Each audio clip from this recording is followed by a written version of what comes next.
예, 오늘의 증시 브리핑 시작하겠습니다. 오늘 지수는 그냥 무난했고, 근데 하락 종목이 더 많았으니까 사실상 좀 빠진 걸로 볼 수도 있죠. 근데 투자들이 여기서는 어떻게 될까 이제 궁금함이 많았던 날이었던 것 같아요. 그러니까 FMC 회의 앞두고 있고, 차트도 기술적으로 보면 이제 다우 지수가 미국 3대 지수 중에 제일 센 건데, 보시다시피 200일선 저항이잖아요. 200일선 맞고 떨어졌던 사례가 있었고, 코스피 같은 경우도 주봉을 보면 20주선이 작년도 8월 이탈하고 나서 그거 돌파하고 마감한 적이 없었거든요. 오늘 고점 잘 보면 20주선에서 딱 맞고 떨어지는 그런 형태를 보였습니다. 그러니까 투자들이 저항대 그리고 FMC 회의가 있다라는 점에서 조금 이제 좀 확인하고 가자 이런 신중함이 있었던 것 같고요. 그리고 수급으로 보면 외국인 투자자들이 좀 바뀌었기 때문에 그래도 돌파하지 않을까 이런 기대감이 우월해서 지수가 그래도 빠지진 않았던 것 같아요. 이게 외국인들이 올해 들어서 매매추이거든요.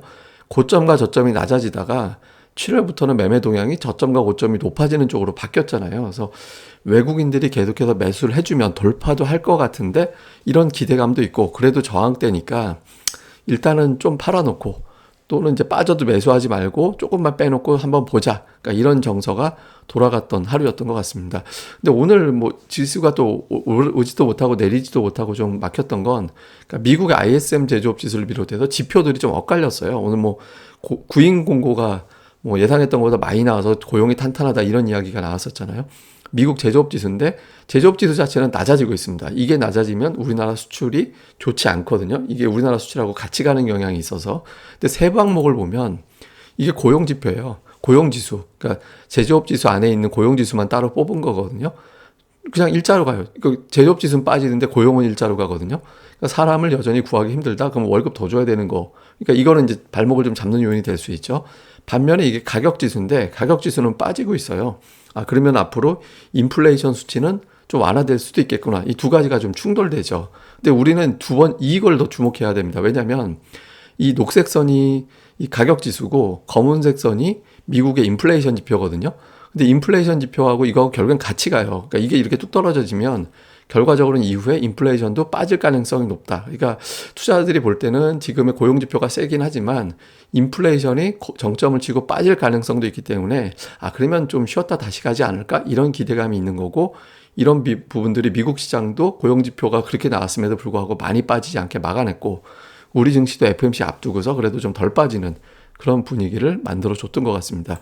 뉴스들을 보면 흥국생명 콜옵션 비행사 이것도 사실 작은 뉴스는 아니었는데 시장이 그냥 오늘은 크게 반응하지 않고 넘어갔거든요. 이게 이제 연구체에 대한 콜옵션인데 연구체라는 거는 계속해서 돈을 안 갖고 이자만 내도 되는 거예요. 그러니까 이제 그러고 나서 물론 이제 만기가 있기 때문에 근데 보통은 만기 전에 이 콜옵션이라는 걸 만기 전에 도중에 상환을 하고 새로운 어떤 연구체로 갈아타고 이게 이제 반복이 되거든요.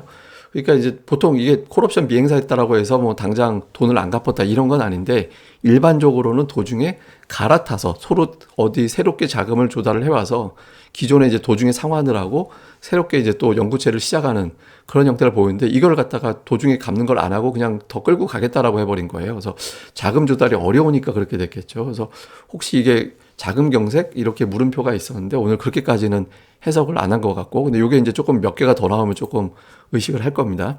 다음에 이란과 사우디의 전쟁 가능성 이것도 리스크 있는 재료긴 했는데 오늘 이거는 또 그냥 넘어간 것 같아요. 사실 제가 지금 이란이 사우디하고 전쟁을 한다? 좀 쉽지 않아 보이긴 한데 유가 올리려고 언론 플레이하는 거 아닌가 싶기도 하거든요. 근데 어쨌든 뭐 이런 내용이 있었고 반면에 좀 괜찮은 재료 오늘 중국 증시가 우리 증시 마감할 때 1% 이상 올라가서 증시를 지탱해주는 요인이 됐는데 어떤 뉴스가 있었냐면 어제 제가 소개해드린 게 중국에서 루머가 돌았다. 이제 중국에서 조만간 코로나 제로 정책을 파기하는 그런 정책이 나올 것 같다더라 했잖아요. 중국 당국자는 그거 아니다라, 그러니까 완전히 부인은 아니지만 모른다. 그런 식으로 일단 확인을 안 해주고 있거든요.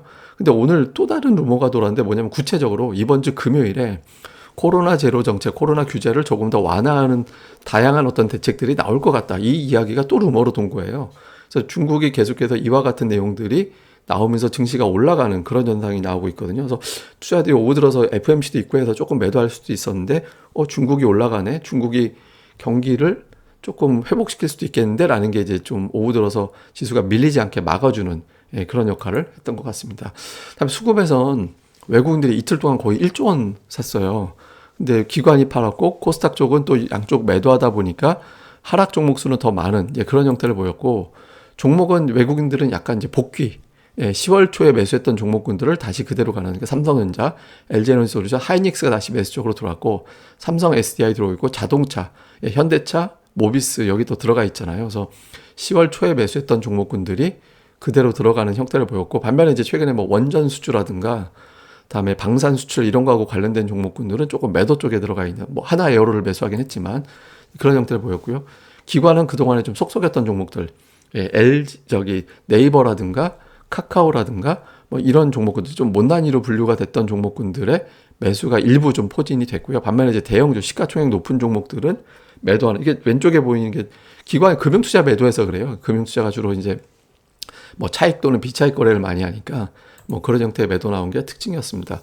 코스닥 쪽에서는 외국인들이 게임주, 위메이드 오늘 마이크로소프트 관련된 이슈가 있었죠. 그다음에 그 외에는 게임주가 몇 개도 포함이 돼 있었고, 그다음에 제약 바이오 계열의 종목들이 좀 포진한 게 특징이었고요. 그 외에는 뭐 종목별로 엇갈렸고, 매도는 2차 전지 쪽 매수가 좀 쌓였었는데 오늘은 2차 전지를 일부 좀 덜어내는 그런 움직임이 있었습니다. 그다음에 기관 같은 경우는 특징적인 업종으로 분류하기는 좀 쉽지 않은 것 같아요. 그러니까 종목들별로 했고, 역시 2차 전지 쪽을 팔았다. 오늘 2차 전지가 무슨 재고 조정 뭐 이야기 나오고 그런 게 있었잖아요. 그래서 좀 이슈에 반응한 건지 모르겠는데 어쨌든 이런 내용들을 반응을 해서 좀 올랐던 종목들을 좀 덜어내는, 그러니까 최근뿐만 아니라 지수보다 좀 강했던 종목을 덜어내는 움직임이 있었습니다. 자, 이후의 내용을 보면 파월이 어떤 발언을 할 거냐, 무조건 고, 이건 나쁜 의미의 고 얘기하는 거거든요. 그러니까 이제 우리는 초강경으로 계속 갈 거야. 뭐 최근에 인플레이션 속도 조절론, 그 긴축 속도 조절론 꿈도 꾸지 마, 이렇게 세게 말할 거냐, 아니면 남은 2달 동안 지표 보면서 판단할 거고, 이번에 일부 위원들은 0.75 반대했어, 이렇게 조금 내부적으로 유연하게 하자는 의견도 있었다, 이런 이야기를 할 거냐, 요거에 따라서 좀 달라지겠죠. 그러니까 약간 전자 쪽으로 갈 거다라는 분석이 조금 더 많긴 하거든요. 근데 어쨌든 파월 의장의 발언에 따라서 영향을 받을 건데, 이건 일주일짜리 재료. 파월이 그렇게까지 세게 얘기했는데 지금 계속 반복적으로 인플레이션 조절, 속도 조절로, 긴축 속도 조절로 나오고 있잖아요. 요게 좀 있고, 그 다음에 또 하나는 이제 아마존이 그러니까 메타가 급락을 했고 아마존이 시가총액 1조에서 탈락을 하고, 이런 것들이 속속 나오고 있거든요. 근데 여기서 막아줘야지. 이게 예를 들어서 뭐 더 확산이 돼가지고 뭐 마이크로소프트, 이제 심지어 애플까지 막 이렇게 번지면 안 되거든요. 그러니까 아마존에서 끝난다라는 건 얘가 하락이 멈춰줘야 된다라는 거예요. 그러니까 빅테크가 발목을 잡으면 나스닥이 위험해질 수 있거든요. 그러니까 요거 좀 볼 필요가 있고, 그 다음에 삼성 SDI, LG화학 이런 것들이 오늘 조정을 받았죠. 근데 이게 이제 강하게 가던 종목이 3일 내리 빠지면 투자자들이 시장이 이상한데 이렇게 볼 수 있거든요. 그래서 추가적으로 빠지지 않고 버텨주느냐, 요거 중요하고, 오늘 뭐 특징주들은 뭐 제가 앞서 잠깐 스토리들 설명드렸으니까 말할 필요 없는 것 같고, 그 다음에 차트, 오늘의 차트는 2개 보여드릴 건데, 하나는 미국 시장이 4분기에는 전통적으로 괜찮았다. 이제 뭐 요 9월에 약하고 11, 11월로 가면 확률적으로도 올라갈 확률이 조금 더 높았고 평균적인 상승률도 괜찮았다. 요 통계 때문에 미국 증시가 쉽게 안 빠지는 그런 모습을 좀 보이긴 있고, 저건 그냥 통계가 그렇다라는 거고, 우리 증시가 중요한데 거래대금이 증가했거든요. 코스피가 이번 주 들어서 거래대금이 이제 계속 9조 원대 중반 향해서 가고 있어요.